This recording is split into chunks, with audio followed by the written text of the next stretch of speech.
Masisi a tlhalosa fa lefatshe leno le itepatepantse sentle le dikgwetlho tse di gomagometsang tikologo. Dipatlisiso ka malwetse a sa tshelelaneng mono Botswana di solofetswe go simolola mo bekeng e e tlang. Mo go tsa metshameko mopagami wa dikuta wa mono gae Ross Branch a fenya tikologo ya boraro ya kgaisano ya Abu Dhabi Challenge. Wethu dumela. Tautona Dr. Mokgweetsi Masisi o tlhomamisitse phuthago ya lekalana la lekgotla la ditšhaba la tikologo fa lefatshe la Botswana le gatetse pele ka go tsibogela dikgwetlho tse di gomagometsang tikologo. O ne a kopa mafatshe a tlhabologileng go diragatsa ditsholofetso tsa one tsa dithuso tsa madi gore mafatshe a tlhabologang jaaka la Botswana a kgone go tsweledisa sentle mananeo a totomatsang tshomarelo tikologo. Bathami Malabe. Phutego e ya tsa tikologo ya maloko a lekgotla la ditšhaba e tajana dipatlisiso tsa lekgotla leo di supa ha batho ba le 3.2 billion ba balwa ke ditlamorago tsa go senyega ga tikologo. Tautona Masisi a re lefatshe la Botswana le lone fela jalo le amiwa ke dikgwetlho tsa tikologo di tshwana le bua le tseneletseng, mme fela le itamile go tla ka mananeo a rotloetsang tshomarelo tikologo, mme le se ikgatholose fa setšhaba se tshwanetse go akola meamuso ya tikologo. As part of implementing the energy policy and renewable energy strategy, my government has made the decision to increase renewable energy penetration from 2% to 30% by 2030. In 2021, the government of the Republic of Botswana approved the integrated waste management policy with calls for a paradigm shift from the linear to circular economy concept, which promotes waste recovery, reuse, and recycle. Baeteledipele ba mahatshe a Afrika ba tsweletse ka go gatelela botlhokwa jwa dithuso tsa madi gore kgaolo e kgone go diragatsa mananeo a tshomarelo tikologo. Recognizing the efforts that Botswana has done and is continuously undertaking, it is in this context that Botswana pleads with developed countries to fulfill their financial pledges under the Climate Change Convention so that developing countries like yours and mine can access the funds and vigorously implement projects that enable sustainable development for planet Earth. Last September, Kenya and the Africa Union Commission convened the first Africa Climate Summit here in Nairobi. The summit culminated in the Nairobi Declaration on Climate Change and Call to Action, which set out our vision as Africans for climate-positive economic growth and development on our continent. It also called for the urgent reform of the global financial architecture to rectify its current deficiencies and modernize the entire system to meet the development needs of the majority in the 21st century. Baeteledipele ba mahatshe ba dumelana ha go le botlhokwa go nonotsha tirisano ya mahatshe go mekamekana le dikgwetlho tsa tikologo di tshwana go hetoga ga seemo sa loapi, go nyalla ga dimela le diphologolo ga mmogo le go kgothalesega ga tikologo ka kakaretso. We cannot push back with the force required if we are divided. True strength comes from unity. Think of the planetary cycles, not electoral cycles. Think long term, look beyond the horizon. Remember that if my air is dirty, if my climate is changing, if my shores are awash with plastic, yours are too. 40% of the world's population is suffering from ecosystem degradation, requiring immediate action. We are here to ensure that multilateralism is strengthened to deliver solutions critical to tackling the planetary environmental crisis. Jaaka go tabo go tsewa ditshwetsoga go gateletswe botlhokwa jwa gore ditumalano le ditshwetso tse di tsewang fa di diragadiwe ka eo e le yone tsela fela ya go dira kgatelopele go somarela tikologo le go lwantsha ditlamorago tsa go hetoga ga seemo sa loapi. Bathami Malabe, BTV News, Nairobi, Kenya. Ntse e le ko Kenya, tautona Dr. Mokgweetsi Masisi o kopane le tautona wa ko Dr. William Ruto go buisana ka ditsela tsa go nonotsha tirisanyo mmogo gareng ga mafatshe o mabedi. Bokopana jo bo file mo tautona sebaka sa go amogana megopolo ka ditsela tsa go lemoga mahama e mafatshe a ka dirisanyang mo go one. Jaaka mafatshe a Afrika rotloediwa go tiisa papadi gareng ga one, mafatshe a Botswana le Kenya a leka go dirisa sebaka se se teng mo mehameng e farologaneng go dira seo go tlhabolola itsholelo tsa one. Mengwe ya mahama e mafatshe a lekang go nonotsha tirisanyo mo go one ke wa thuo ya dikgomo. Mo letsatsing la kamoso tautona Dr. Mokgweetsi Masisi o solofetse go etela Kenya Animal Genetics Center go tsaya malebela mo kgatelopele e lefatshe leo e dirileng mo mohameng o. Mafatshe a mabedi a na le dingwaga di feta 50 a ntse a na le tirisano mmogo. Mo dikganyeng tse dingwe mokwaledi wa ga tautona mme Emma Pelwetletse o sa tswa go tlhatlhosa maemo ba ba latelang. Mme Bonolo Khumotaka o tlhatlositswe maemo go nna mokwaledi mo lephateng la thuto le tlhabololo dikitso. Mme Bridget John o tlhomilwe go nna mokwaledi mo lephateng la banana, bong, metshameko le ngwao. Mme Diana Marate o hudisitswe go tswa kwa lephateng la dikgolegelo go ya go kamela sepodisi sa Botswana. Re Phemelo ra Makorwane o tlhatlositswe maemo a bo a hudisiwa go komela lekalana le le itebagantseng le go lwantsha ditagi a la ka fa tlase ga lephata la itshireletso a tswa jalo kwa sepodising sa Botswana. Re Anthony Mokento o tlhatlositswe maemo go kamela lephata la dikgolegelo. Mme Miriam Maroba o hudisitswe go ya go nna mogokaganyi wa dikolo tsa puso. Fa Re Kitso Kemweng a hudisitswe go ya go kamela sekolo sa ithutuntsho sa badirela puso. Re Boatametsi Modukanele ene o tlhomilwe go nna motshwarelela mokwaledi kwa lephateng la tikologo le bojanala. Tlhatlhoso maemo e tla simolola ka moso. Mo tlhatlhelela dithuto go tswa kwa sekolong sa ithutele ditiro sa Florida International University, Dr. Lagda Bukeru a re go rutuntsha beng gae ka botsipa jo bo tseneletseng jwa go hetla motlakase ka marang a letsatsi go tla thusa lefatshe leno go diragatsa maikelelo a lone a go dirisa methale ya kgotetso e sa kgotleleng tikologo. A re tiriso ya marang a letsatsi go fetla motlakase e tla tlhabolola mahama e farologaneng ya itsholelo. Dr. Bokero o buile seo kwa ithutuntshong e tsweletseng ya batlhatlhelela dithuto ba dikolo tsa ithutelo tiro ya diatla o abetsweng Polobusi ka dintlha. Mafatshe ka go farologana go balelwa la Botswana a tsweletse ka go amogela tiriso ya maranyane a mašwa a kgothetso a sa kgotheleng tikologo. Se e le maiteko a go leka go ritibatsa manokonoko a phetogo ya loapi. Lefatshe leno ka botsalano jwa lone le makalana a ikemetseng ka nosi le dira maiteko go tlhabolola boitsanape mo mohameng o wa kgothetso gore le kgone go itlhelela maitlamo a lone a go itlotlomatsa ka go fetla motlakase ka marang a letsatsi. The overall goal of this program is to develop a curriculum that is going to help the schools teach sustainable energy by focusing on solar energy. And this program is to have new students coming out that are going to be capable of doing the installations and dealing with these installations around the country. Maikelelo a ithutuntsho e ga se fela go neela beng gae botsipa le go arogana dikitso mme ka thusa gape go tlhama ditiro tse di tsamaelanang le botsipa jo ka jaana baitsanape ba maranyane a sola ba balega. Yaanong se re se itemogela mo Botswana ke gore mongwe le mongwe hela yo nang le letshono wa tsena ka sola ba kgona go dira. That way gore ga go nna le ditshenyegelo tse di nang teng ga gona ope re ka lebelelang go ene re re nya a mme motho o mo dirisitse o siame sente.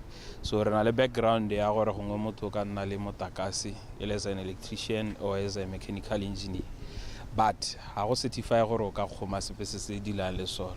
It means you have to go through an extra training. The stakeholder meeting where we invited people from industry to come and exchange ideas with the instructors, with the folks from the ministry.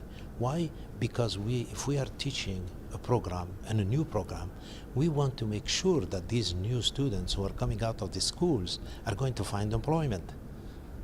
And in order for them to find employment, we have to understand and we have to talk to the industry people here about employment possibilities. Itutunso e tla wela ka mafelo a beke eno kwa barutuntsi bao ba tla neelwang ditlankana tse ba tla kgonang go padisana ka tsone kwa mafatsheng a sele. Wa Petswe Mplobosi, BTV News, Gaborone. Go rotsweng semmuso dipatlisiso tsa step survey e le lekgetho la boraro go dira ditshekatsheko le go tla ka ditharabololo tsa malwetse a sa tshelaneng mo lefatsheng leno. Dipatlisiso tseo tse di tla dirwang go ranola lefatshe leno di tla simolola kgwedi ya Mopitlwe e le bohera bobedi go wela ka Seetebosigo monongwaga. Yenge Malimoyo wa bega. Fela jaaka mafatshe a mangwe a kgaolo ya Afrika, lefatshe leno le itemogela diphetogo tsa ditlhabologo le go anywa dingwao tsa mafatshe a sele, seo se baka koketsego mo kanamong ya malwetse a sa tshelwaneng a bakwang ke tiriso phetelela ya motsoko, go ja dijo tse di sa siamelang botsogo gareng ga tse dingwe. Ka jalo, thulaganyo e ya step survey go tlhalosiwa fa e tla thusa go tsibogela malwetse ao nako e sa le teng. One of the reports on causes of mortality from 2020 shows a high mortality related to non-communicable diseases. There were 2,929 deaths related to non-communicable diseases, with an almost equal number of deaths for both males and females. Most of these risk factors for the non-communicable diseases have already been alluded to. However, there are some environmental factors such as globalization, urbanization, that change the way we eat and the way we do our physical movement from a day to day. This survey, conducted in collaboration with esteemed partners such as NAPA, WHO, Statistics Botswana, will provide crucial insights into the current level of prevalence of NCDs and the risk factors among our population. Go bolelwa fa lefatshe leno e le la bobedi le sala morago la Eswatini mo kgaolong ya Afrika go diragatsa lenaneo le ka ditsela tse dingwe tse di salwang morago. Botswana e tla nna lengwe la mahatshe a le 10 a setseng a weditse thulaganyo e mo dingwageng tse 5 ebile a setse a rotse maduo a dipatlisiso. Through the face-to-face interviews, the teams will be able to gather key information on behavioral risk factors, as well as screening for depression and anxiety. Physical measurements, like measurements for blood pressure, waist circumference, weight, height, and the biochemical measurements, such as blood glucose and blood cholesterol, will help us gather comprehensive data which will inform our policies, interventions, and resource allocation strategies. Naneo le solofetse go tsaya sebaka sa beke di le 10 le anama le malwapa a hetang 4,700. Ka jalo, tona wa lephata la botsogo Dr. Edwin Dikoloti o rotloetsa setšhaba go amogela ditlhopha tse di tla bong di eteletse pele lenaneo leo ka tsoopedi gore maikaelelo a go fedisa malwetse a sa tshelwaneng a atlege. Yenge Malimoyo, BTV News, Gaborone. Le khotla la Botswana Wildlife Producers ka tshwaragano le makgotla a mangwe a itebagantseng le tshomarelo diphologolo a re kgatlhanong le mogopolo o tla bewang pele parlamente kwa lefatsheng la United Kingdom wa gore go emisiwe letsomo la diphologolo le thekiso ya dirwe tsa one. Makgotla ao a tlhalosa fa mogopolo o o tsile go mathata matshelo a batho ba ba tshelang le diphologolo ka jana bontsi bo ikaegile thata ka letsomo la tsone. Monica Setswaelo. Kgang e thaogileng gape kwa UK ka tshutiso e ikaelelang go emisa go tsumiwa ga diphologolo le go rekisa dirwe tsa tsone e bakile gore makgotla a itebagantseng le tshomarelo diphologolo mo gae a eme ka dinao go nna kgathanong le yone. Makgotla a wa thalosa ha letsomo la diphologolo le le botlhokwa thata mo matshelong a batho ba tshelang le tsone ka jalo seo se tsile go ama letseno la bone ga mmogo le maiteko a dirwang go somarela diphologolo. In their support to ban hunting in Africa, are indeed ignoring the role that hunting plays in supporting communities living with this wildlife, especially employment of unskilled rural people. The role it plays in promoting coexistence by providing tangible incentives, the role it plays as a sustainable tool of conserving large sections of marginal wildlife areas, and the employment it creates. These risks have been corroborated by hundreds of experts, including many leading conservation and scientists and community conservationists. Makgota a tlhalosa ha ba tsweletse ka go thomamisa gore banni ba tlhaloganya thata ka letsoma la diphologolo le le neng la busetswa gape mo lefatsheng leno ka ngwaga wa 2019 go sena go ilediwa go tsoma ka 2014. The issue of hunting is a way of improving tolerance from these communities to live alongside these animals. So if we take away that incentive that can promote coexistence, we are actually not helping the wildlife, we are not helping our community. We are not saying the industry does not have issues. We are putting standards as communities, training our communities to actually be able to be proactive in terms of how they distribute the benefits. Just 2023, the communities have actually benefited over 29 million in benefits. That's all the encompassing all the community trusts that are doing hunting. Kgwedi e tang makgota a ikaelela go ya UK go ka buisana go ya pele ka kgang e. Monica Setswaela, Botswana Television, Gaborone.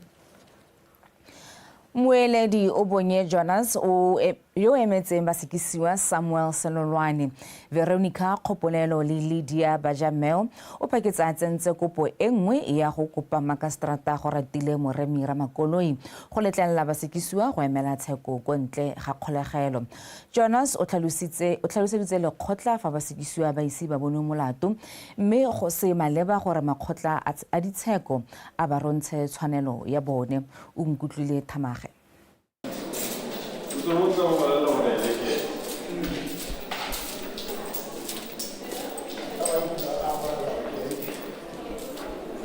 Mo dibekeng di sekai tse di fetile makastrata wa kgotla ditsheko ya Broadest go ratile moremi Ramakoloi o nagana kopo mo sekisiwa wa ntlha Samuel Senolwane go emela tsheko go ntle ga kgolegelo mo molatong wa o lebisweng wa go thubetsa ngwana wa mosetsana wa dingwaga di le 13 ko motseng wa Odi kgwedi e fetileng ile 26.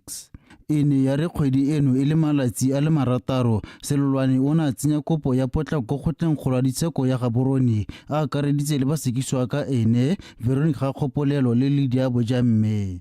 Moatlhodi wa kgotla-kgolo ya ditsheko bana ba senya mazabo le ene o na tsholla kopo ya basekisiwa ya go emela tsheko go ntle ga kgolegelo. Lengwe la mabaka e le gore tshwetso ya ga Samuel Senolwane ya go gana go tsewa madi go dira ditlhobo tsa DNA go emisitse go tswela ga ditlhotlhomiso le gone gore basekisiwa botlhe ka boraro ba ka kgoreletsa ditlhotlhomiso.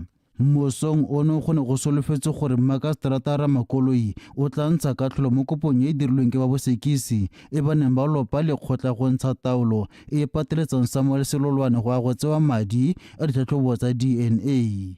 Kopo eo e ne se ka ya ntshiwa ka jana moeledi wa basekisiwa a tsentse kopo e nngwe gape fa pele ga lekgotla le a kopa gore basekisiwa ba se ka sekelwe go emela tsheko ya bone ko ntle ga kgolegelo. Jonas a re basekisiwa ga ba ise ba bonwe molato mme go ba ganela go emela tsheko ko ntle ga kgolegelo ke go tsukola ditshwanelo tsa bone e le ba belaelwa. A re fa ile gore ba bosekisi ba batla gore lekgotla le ntshe taolo ya gore Senolwane a go dira DNA kopo eo e tshwanetse ya dirwa ka mokwalo. Ba bosekisi bana ba tlhalosetsa lekgotla fa ile gone bana ba kopana le pampiri tsa kopo ya moeledi wa basekisi wa mosong ono mme ba tlhokana le nako go di bala le go di tlhaloganya. Ba ne ba tlhalosa fa ba le kgatlhanong le kopo e ntšha ya moeledi wa basekisiwa ka jana lekgotla le ga mmogo le kgotla-kgolo a setse a ntse taolo e kganela basekisiwa go emela tsheko go ntle ga kgolegelo. Makastrata o na tsosolosa tsheko go tsena gape kgwedi e tlang e le 15 go tla go sekaseka kopo ya moeledi wa basekisiwa. Basekisiwa ba tsweletse ka go tshegediwa go kgolegelong. o nkutlwile Thamage, BTV News, Broadest Magistrate Court, Gaborone. Le kgotla le le tlhomilweng go atella pele mafelo a hapegileng a boremelelo ja ditlhabololo mo lefatsheng leno SEZA le ntse le tsere loeto go tlhodumela mafelo ao. Morago ga go etela toropo ya Francistown, moitseanape wa tsa dipatlisiso tsa itsholelo wa lekgotla le Re Gazanani Makopola o supile fa toropo ya Francistown e le pinagare ya itsholelo ya lefatshe la Botswana. Faith Ditete. Toropo ya bobedi ya lehatshe leno ya Francistown ke boremelelo ja meepo le tsamaiso dithoto go nna sone se ikokotelo segolo sa mono le maikemisetso a lekgotla la SEZA ebile e lone e gokaganya mahelo mangwe a thomilweng go nna boremelelo ja itsholelo mo lehatsheng leno. The Special Economic Zone of Francistown is meant to be the one that brings all the special economic zones together as our go-to-market special economic zone. This zone has been strategically placed high lengthening. You'll realize what within its 200-kilometer radius, we've got several mines. Renale Orapa, Renale Letlhakane, we've got Damsa, we've got Lekosua. Also, we are along the A3. The A3 goes all the way to Kazungula and through to North Africa, where we've got your DRC, we've got other areas, Central Africa, and all those areas. The intent ya yone ke gore re kgone go reach a point where as a country we are able to produce and export our equipment, our material to such areas. We also have the rail on the other side, which also serves as the same purpose. Lekgotla la SEZA le tsweletse ka maiteko a go buisana le babeeletsi go thusa go akaretsa beng gae go nna le seabe mo dikganyeng tsa go hetha itsholelo. One thing that we focus on mainly is to ensure that the citizens become a key player in the development of the zones themselves through the cluster initiative. We are currently talking to a number of interested investors who have shown interest in all our special economic zones, and we believe in some weeks or just a few months, some of the major decisions and milestones will be announced to the nation. Lekgotla le mo nakong eno le tsweletse sente mo maitamong a lone a go thabolola mahelo a ka thusang go godisa itsholelo ya lehatshe leno. Faith DTT, BTV News, Francistown. Polase ya lesika la namune ya Selebephikwe e maikelo a yone e leng go rekisetsa mahatshe a sele ke sesupo sa lenyora le lefatshe leno le nannalo la go batla kgolo mo mohameng wa temothuo. Mo go one go na gape le thotloetso ya thuo ya dinotshi le bomosola ja tsone mo go oketseng temo e le tsela ya go ntsha dijo tse di lekaneng. Mamusi Siska Kapego. E re ka lefatshe leno le itsege ka go rekisa nama ya kgomo ya maemo a ntlha le go isa mekento ya diphologolo ka mebarakeng ya mafatshe. Mo nako e sa fediseng pelo le tla bo le rekisa mehuta ya dinamune go tswa mo polaseng ya Selebephikwe. Sengwe se se bakang katlego mo temong e ke tirisanyo mmogo fa gare ga balemi ba lekgotla la monogae la dinotshi. Go kaiwa fa tsina ya dinotshi e oketsa dikhumo tse di tlang le polasi ya dinamune. Ga ba bua ba itseanape ba re hectare ya ditlhare e tlhoka mabokoso a le 4. So if re jwala 1,200 hectares, o ka bona gore we are going beyond 2,200 boxes mo tshimong. Ke tsena hela e leng gore e ka jisa lehatshe la rona la Botswana. We have 20 hives on the stand. Each stand can take 20 hives. At 15 kgs, you can do the maths and times that by 2 and times it by 3. And you can see how much one trailer. I'll get my money back easy. All day on one trailer. It can produce you a lot of honey. The quality of honey that is here is crystal clear. It's colorless, thick, and I've never tasted honey so beautiful in my life. Go le gantsi go tumile gore thuo ya dinotshi ke go ntsha tsina me e dira go le gontsi. E re ka notshi e dirisiwa go oketsa thobo mo dijalong. E ka nna tsela nngwe ya go rotloetsa go ntsha dijo tse di lekaneng mo lefatsheng leno. Since we are moving to be self-sufficient, and since the borders are closed on certain vegetables and certain crops that we import in, and we are now producing our own vegetables, beekeeping will play a significant part in that, because those guys in South Africa and other countries always use bees to increase their production. Ka polasi e tla bo e ntsha thobo ya ntlha go isa kwa mebarakeng. Tsina ya dinotshi le maungo a lesika la namune di ka nna mosola go alaga malwetse mangwe.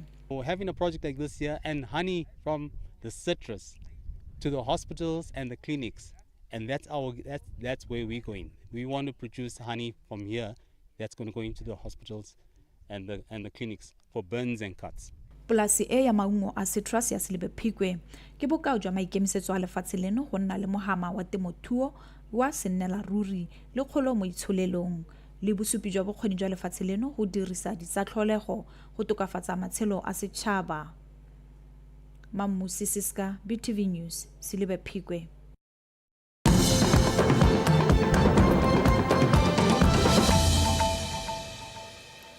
Fa re tswelela badiragatsi ba kgaolo ya Natagweta ba kgoletse lenaneo la lephata la kgaso la go sanola talente go ralala lefatshe leno. Ba tlhalosa fa lenaneo le ba file sebaka sa go supa bokgoni ja bone. Badiragatsi ba neng ba tsene kgaisano e ba re lenaneo le tla ba baya mo seemong sa go rekisa dipina tsa bone le go tokafatsa boleng ja bodiragatsi ja kopelo mono gae. Abigail Madorobo. Badiragatsi ba re lenaneo le ba fa sebaka sa go kopana le ba rulaganye ba maitiso.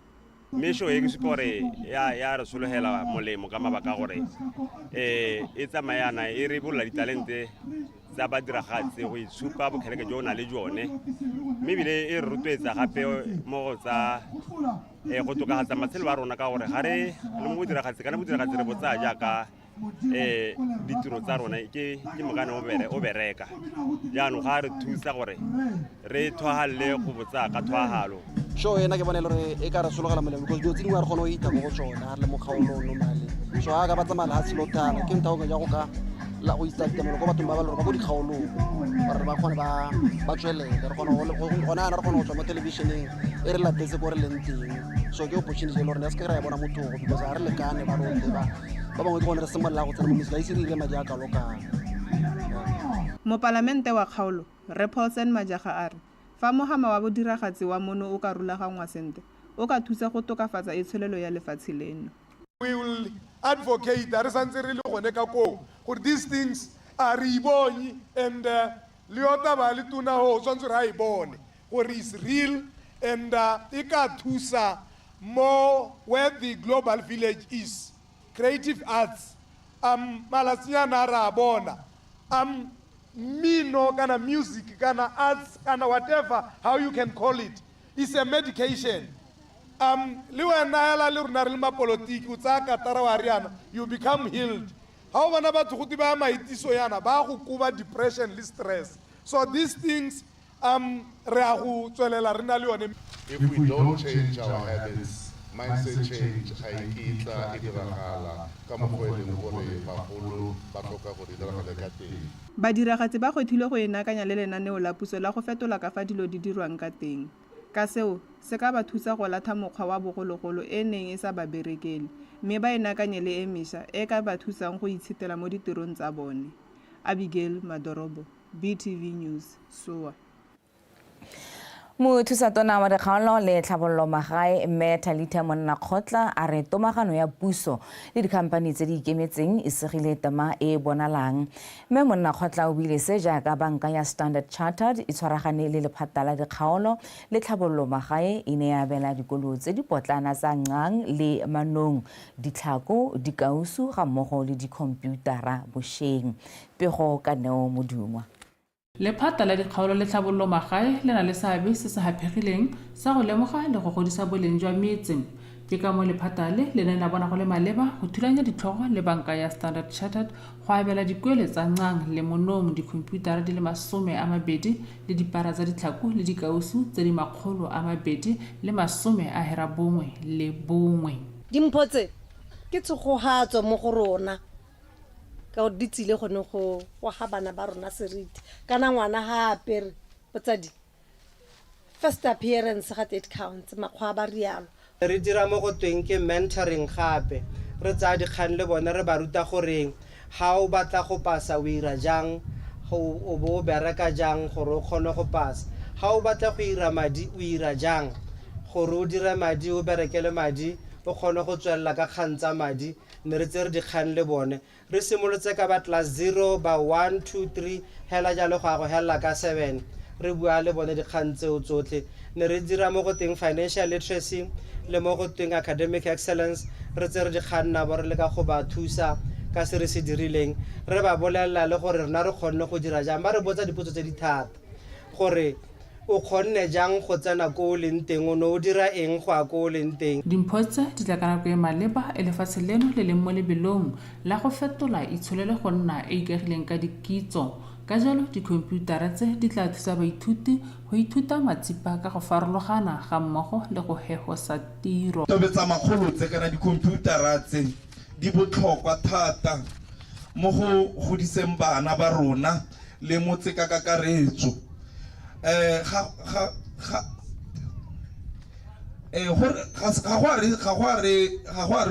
go dira gore re boloke madi hela go nnetse le yone tshono ya gore re lebelele kwa e leng gore re tlhoka teng gape batsadi le bana ba sekwele ba gwetlhilwe go tlhokomela dimpho tse gore di tle di akolwe ke dikokomane ka go farologana Neo Modingwa BTV News metse ya Monong le Nqang barutabana ba rotloeditswe go simolodisa dikgwebo tse ba ka di dirang kwa bothoko go oketsa ditsela tsa go itirela madi se se builwe ke mokwaledi mogolo wa lekgotla la babereki le emetseng ditshwanelo tsa barutabana la Bosethu Reto Bokanirari kwa thutopuisanong le barutabana ba kgaolo ya Nghabe ko Maung barutabana ba tlhatlheletswe ka maele a go simolodisa dikgwebo le ditsela tse dišwa tsa go itshetsa ntleng le dituelo tsa bone segolo ka jana ba kgona go nna le baka ba sa tlhatlhosiwe maemo 84% and they were specific of teachers are currently bottlenecked at the top scale of salary scale C1 because that is the last progressional scale. Last time we had a botsapo e mo parlamenteng gore na re me ko se teachereng ha re motho o diegile mo scaling re ra le lobaka le le kae me bile ba kae ba ba le baka le le kalo me bile ba ganeletse mo scaling sehe ene ya nna kgang ya gore nya ke 15 years me ba ganeletse mo go C1 me bontsi jwa bone over 10-15,000 ba mo go C1 modulasetulo wa khansele ya Bokone Bophirima re Itumeleng Kilebetseng o rotloeditse badumedi ba kereke ya Nenifi Apostolic Daily Mission ko Maung go ya go ikwadisetsa ditlhopho mo malatsing a tlaleletso a beilweng modulasetulo o buile se kwa maitisong a moopelo wa Clap and Tap a neng a rulagantswe ke kereke eo ka maikelelo a go kgobokanya madi go atolosa ditirelo tsa one Maranyane sa Makata kereke e kaiwa le yone motheo wa botshelo jwa motho ka ya ga motho gore a tshele sente le batho ba bangwe le tikologo e ya mo go yone re Kilebetseng a re kereke e botlhokwa fela thata mme ebile gape na le maikarabelo a go bopa puso ya batho ka batho ka ikaegile ka kagiso le tshwaragano batho ha ba mo bua ka kereke ba akanya gore batho ba kereke mo ga dinkana ya ka gompieno re mo wa ditlhopho yana ba dumela gore tseo ke tsa polotiki bona ba tsanang teng mme kana le modimo wa le ba gore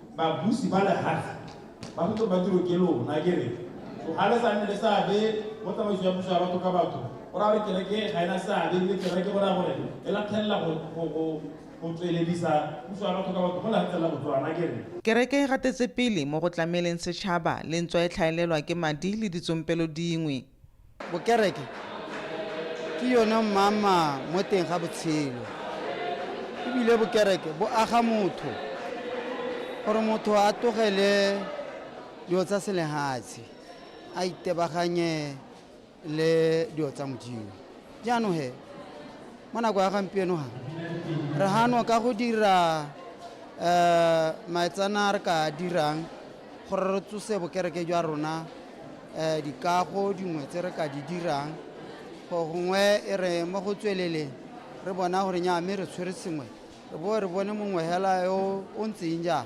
yo thokang re bone gore re mo thusa jang re ka bitsa re kwa re motshelo ke dumela gore dikhwaere tse ra tshelelana gore ga re ya ka gompieno go hostile rona yana dikhwaere tse dingwe di eta di a re tshologa le rona ka moso ga ba bangwe ba re biditse ra go ba tsholo gore ke nka e buela ke re ke motshelo wa go thusana ka gone gore re kgone go thabolla bokereke jwa rona. Ikwadiso ya tlaleletso e rebotswe go tshwara go simologa ka di 26 tsa kgwedi eno go ya go fitlha ka di 15 tsa kgwedi ya Mopitlwe, mme ikwadiso e dirwa kwa diofising tsa batsamaisi ba ditlhopho ba dikgaolo tsa botlhophi.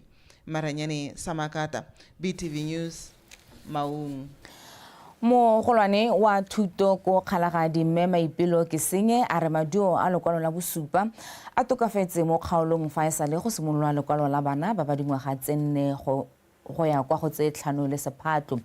Mme ke senye a re o dumela gore moalo wa dithuto tse o thusa bana go fetela ko legatong le le kwa pele ka dikitso tse ba dianyeng kwa lekwalong leo. Ko lebogile Radipotsane.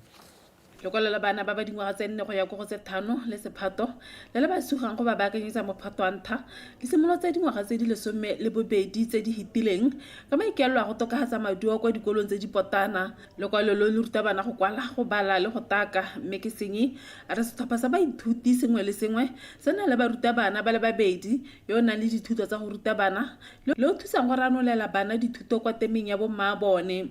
Ana ga re lebelela maduo one ya group e simolotseng maduo a rona na go la thata a ya go 68.5 ana a tswa go 64 yo go ya go morago ke ba nne go sena reception ya no re dumela gore e nnile le impact hela e bonalang ka gore le go tswa go high school thole re wela go tasitase ka gore le a ngogola yana a go godimo development ya ngwana la ba go tsela le ba ba go ba mo school go itsa go dira go go ka go ba yin le go bua la MALATSI le go tsala program la itsa mangetse ja a re go ditwa le a re go di tsone go tsone tse le gore di go teenager school re le ka ba develop mo go tsone go ba itse mo school go tsela Murta bana ba ithuti kwa sekolong sa Sebotana sa Hereford re Thabiso ke Jelegame a re go ruta bana ba ba hathogang go thoka lerato le bopelotelele.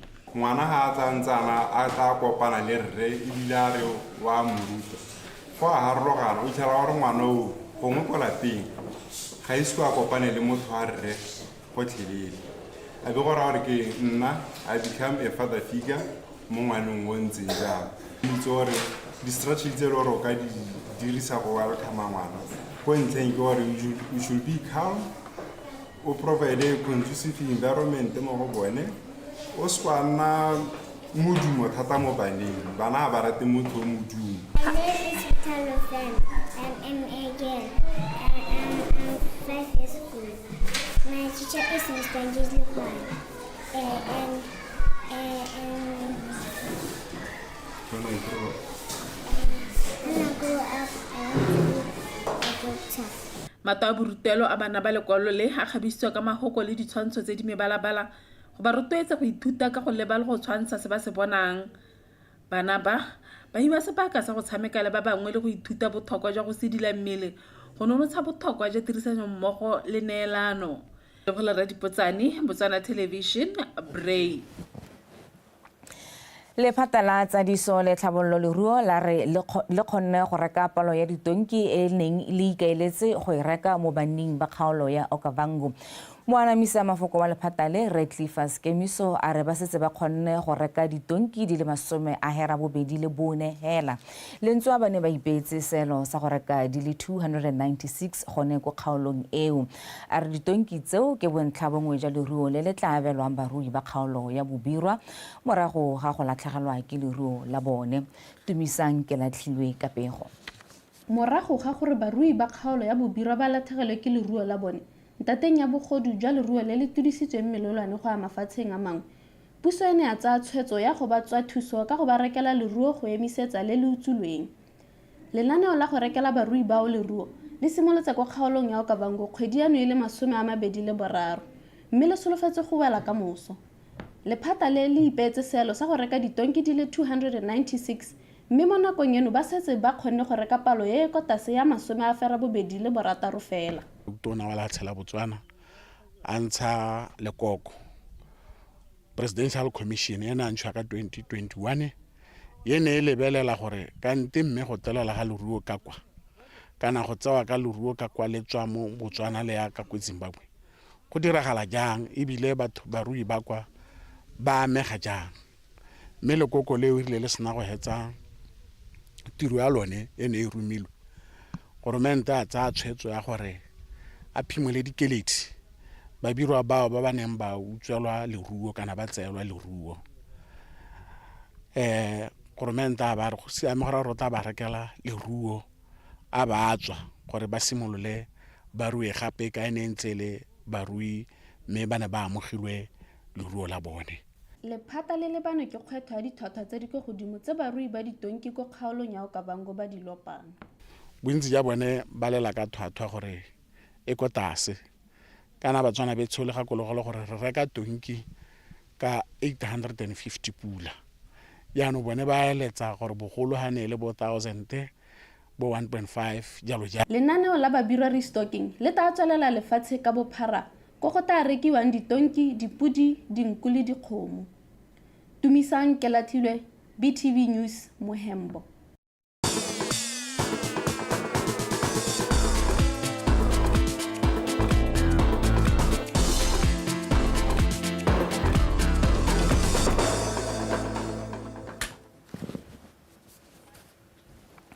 Sebaka ke sa ga Thato Kgosimore go rnela tsa metshameko TT. Dumela Khomotso. Dumela ra le teng. Re teng lo teng. Ra hano. Ke a lebo. Mme hanga ka botsa gore malomo kae o laitse gore o taba seo. Emma. Ke maloma. Ke malome. Ke rata gone gore o na le botho le go tlotla ba bangwe. Emma. Thank you.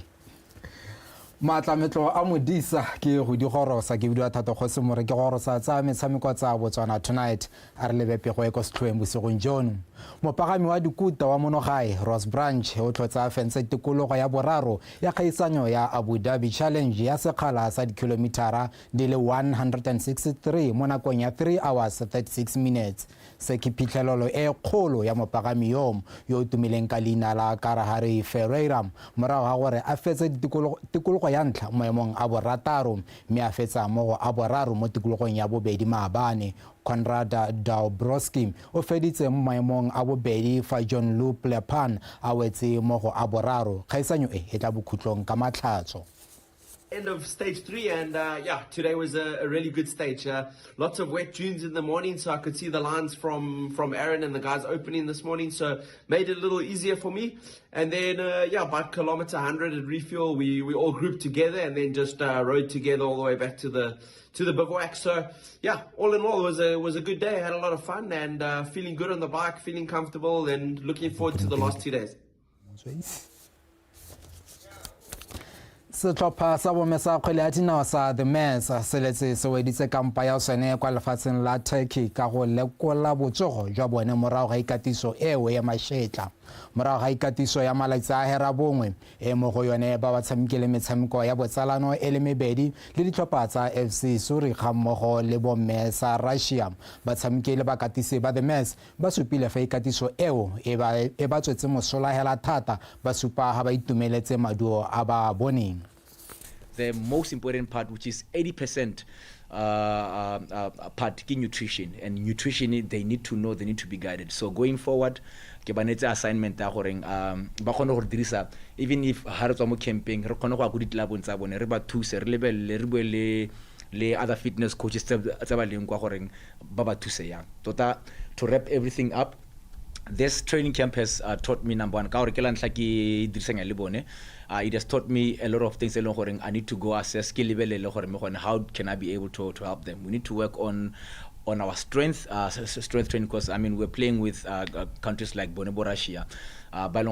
Physically they are strong. For us to be able to compete with such, we need to build a lot of strength. And overall, I would say it's been a very productive camp, and we need to have more camps of this caliber so that we can be able to measure in terms of progress, what is it that we need to change, what is it that we need to improve, and from here is to sit down with the technical team, the video analyst included, and see what needs to be improved in detail and see how we can help develop individual players within the game model so that they also contribute to performance of the team. Go na le se leng gore re se sedile mo leng gore e tla re ha re tsena ko gae kwa be re bankanyetsa mo go gone. Preparations went well. The team is ready, the morale is high on camp. Technically and tactically, we are fine. We just have to brush off rebanganye here and there. We want to do this, which means we are going to need players who are committed, who are passionate, and most importantly, banaling discipline. Lekgotla la Botswana Football Association ka tshwaragano le la UNESCO le lephata la thuto le simoloditse lenaneo la Football for Schools kwa motseng wa Good Hope. Lenaneo le itebagantse le go aga bana ba ba popota ka go ba tlhatlhelela dikitso tsa botshelo ba dirisa kgwele ya dinao go tlhabolola thuto ya bone. Pel Phuduhudu. Go ya ka mogokaganyi wa lekgotla la Botswana Football Association Terry Khabeng, lenaneo le la akaretsa dikitso ka botshelo ka kakaretso mme le itebagantse le go neela bana ba basimane le basetsana sebaka sa go ribolela talente ba sa le ba botlana. Go tlhophile dikolo tse dipotlana di le 5 mo kgaolong ya Morolong go lekeletsa lenaneo le go itebagantswe le bana ba ba dingwaga tse 3 go ya go tsa 12. Ka gakologela gore ko dikolong ke gone ko eneng gore bana ba le banyenyane ba simologa teng kana motho teacher nka bua gore nako le nako ke ene first choice ga gona gope ha ene gore o ka batla wa itšhela teacher ya le second choice. Mogolwane wa tsa tlhabololo motshameko wa kgwele ya dinao ya bomme Barobinwako a re lenaneo le le tsamaelana le lenaneo la puso la go akaretsa botlhe mo metshamekong. Ka jalo go le botlhokwa go tlhatlhelela barutabana ba ba tlhophilweng go tsamaisa lenaneo le ka maela a kgwele ya dinao gore ba kgone go arogana dikitso tse di maleba le bana.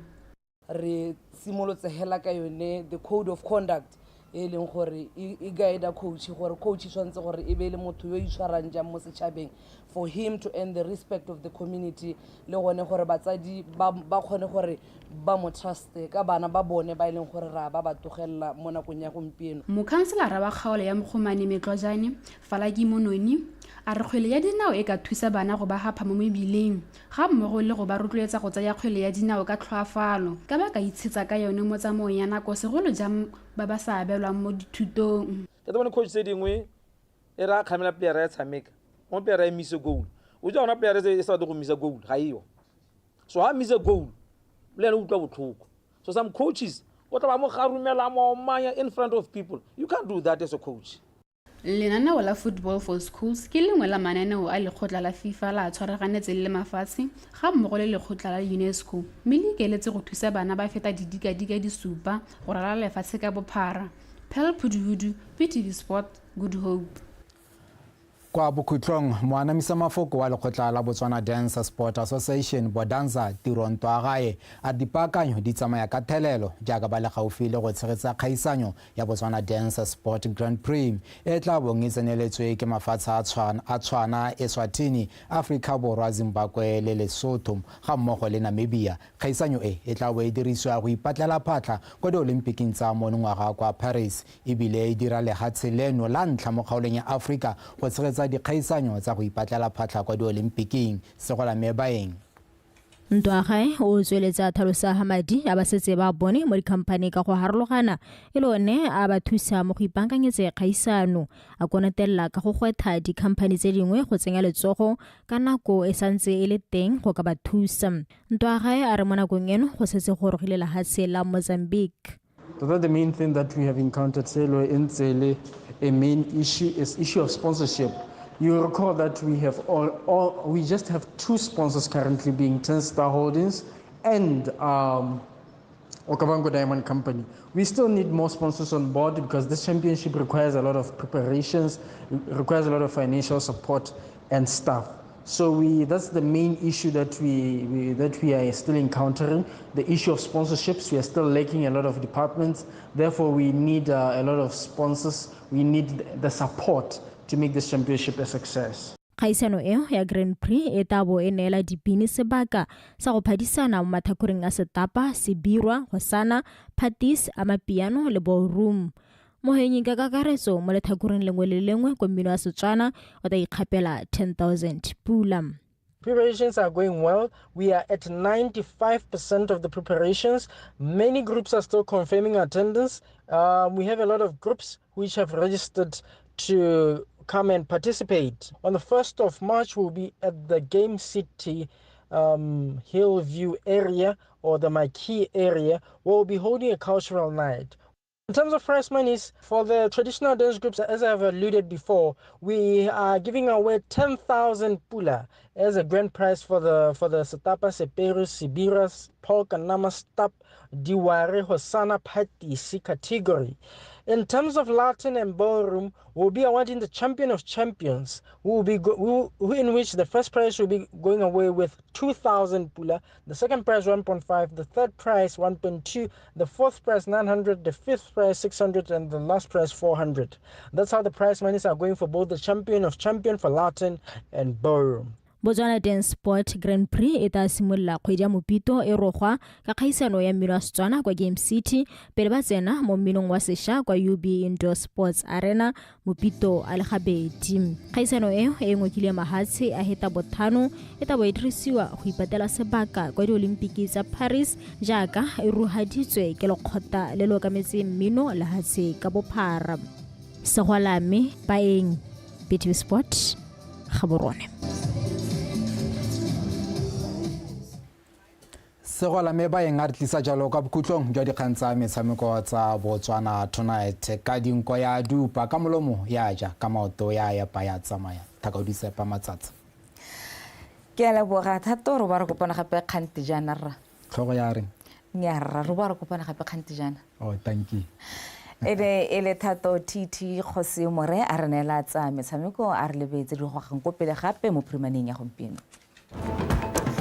Tautona Masisi a tlhalosa fa lefatshe leno le itepatepantse sentle le dikgwetlho tse di gomagometsang tikologo. Dipatlisiso tsa malwetse a sa tshelaneng mono Botswana di solofetswe go simolola mo bekeng e tlang. Fa mo go tsa metshameko mopagami wa dikuta wa monogae Ross Branch a fenya tikologo ya boraro ya kgaisano ya Abu Dhabi Challenge. Wetsone re go soletse go lekalo mo dikgangeng tsa rona yo neng a ranola ka puo ya diatla ke Boineelo Ntshole. BTV News ikanya rona #BW Mindset Change a re changing.